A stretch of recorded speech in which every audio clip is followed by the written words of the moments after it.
सऊद शकील पे बात कर लें तो आप क्या देखते हैं सऊद शकील की ज़ाती परफॉर्मेंस में? तो वो नहीं है कि जो एक कैप्टन की होती है, लाइक बाबर आजम। क्या बाबर आजम की अब 301 रन स्कोर कर लिए, नंबर 2-3 के ऊपर मौजूद हैं टॉप रनर्स में इस वक्त PSL 11 के अंदर, बट 4000 रन मुकम्मल कर लिए, बड़ी ज़बरदस्त किस्म की बारी ले रहे हैं अपनी।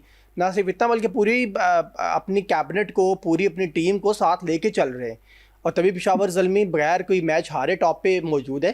बट सऊद शकील, अब आप समझते हैं कि एक टेस्ट प्लेयर को आप जब T20 का कप्तान बना देते हैं तो उसके डिसीजंस हैं जो वो टेस्ट टीम के ही होते हैं। चलें ठीक है, 10 ओवर लेट भी हो गए तो कोई मसला नहीं है, 5 ओवर हमने लेट करा दिए तो कोई मसला नहीं है, 5 ओवर बाद हमने बॉलर ले आए तो कोई मसला नहीं है। आप नहीं समझते यहाँ पे गेम ही सारी 20 ओवर्स की है? बल्कि हम ये बात अगर कह लें कि पहले 6 ओवर्स की तो गेम है सारी, मोमेंटम बनना है या मोमेंटम टूटना है, मैच हारेंगे या जीतेंगे, आप पहले 6 ओवर में फैसला कर लेते।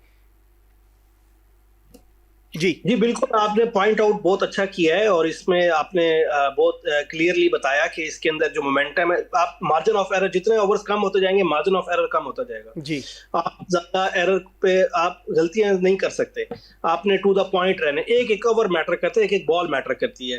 अब वहां पे सऊद शकील, जिसने आपने परफॉर्मेंस की बात की, बिल्कुल, और उन्होंने परफॉर्मेंस अपनी देखे ना, PSL सबसे ज्यादा देखे जाने वाला टूर्नामेंट है पाकिस्तान के अंदर। अगर आपने पाकिस्तान में किसी भी जगह परफॉर्म करना है, किसी भी टीम में आना है, अनफॉर्चुनेटली आपने ODIs में आना है, टेस्ट टीम में आना है, तो आपको PSL में परफॉर्म करना पड़ेगा। ये एक अनफॉर्चुनेट चीज है, मैं इसको अच्छा नहीं कह रहा, ठीक है। ऑल्दो फर्स्ट क्लास भी देखी जाती है, लेकिन उस पर हम लेटर ऑन डिस्कस करते हैं। उनका अगर सऊद शकील का ही इंटरव्यू पहले करें, PSL से पहले जो उन्होंने इंटरव्यू दिया, उन्होंने कहा कि मैं 2027 की ODI स्क्वाड्स को देख रहा हूं, उसमें मैं आना चाहता हूं इस PSL की परफॉर्मेंस से। अब PSL की परफॉर्मेंस है T20 बेस्ड।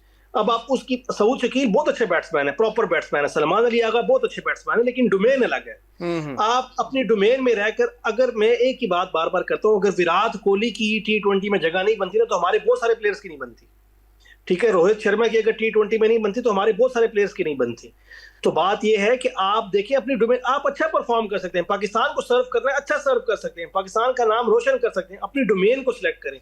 कल सलमान अली आगा ने प्रेस कॉन्फ्रेंस की, उसने यही कहा कि मेरा फोकस T2027 का ODI है। अब अच्छी बात है कि उन्होंने आइडेंटिफाई कर लिया। उन्होंने कहा कि अगर मुझे रुकावट आएगी T20 के अंदर और मेरी परफॉर्मेंस ODI और टेस्ट की अगर कम होती है, तो मैं फिर इसके अंदर ब्रेक लूंगा आर्जी तौर पर T20 के अंदर। ये एक अच्छी चीज है कि आपने अपनी डोमेन देख ली। लेकिन अगर आप कहें जी मैंने खेलते जाना है, मैंने बॉलिंग भी करनी है, मैंने बैटिंग भी करनी है, और मैं ओपनर ही रहूंगा और मैं सारा परफॉर्म करूं या ना करूं, मैं टीम के साथ ही रहूंगा, तो कई दफा कैप्टन भी बोझ बन जाता है टीम के ऊपर।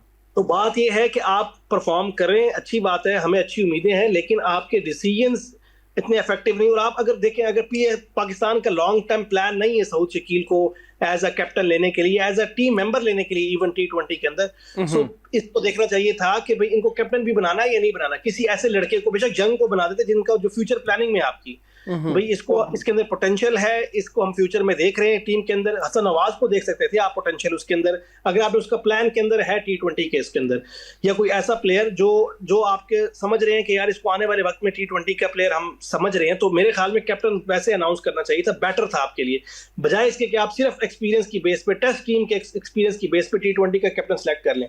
और बाबर आजम की आपने बात की, तो बाबर आजम को आप जब जब क्रिटिसाइज करेंगे तब तब आपको परफॉर्म करके देगा।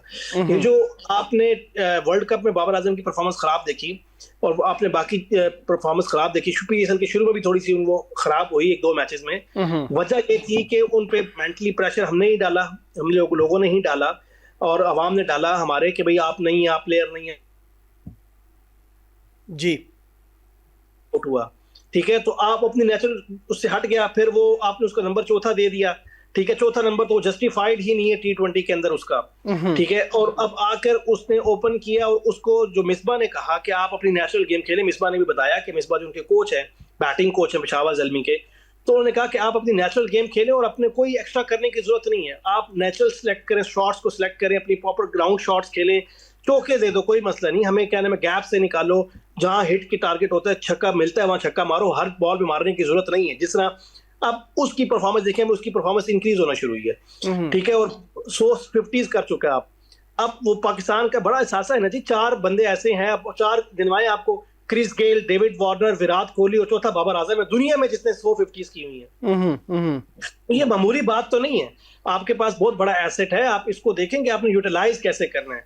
असल चीज है यूटिलाइज तो आप उनको अगर खराब करना चाहें तो आप फौरन खराब कर सकते हैं। स्ट्राइक रेट के चक्कर में बाबर आजम को खराब कर दें, बिल्कुल किया था अभी हमने।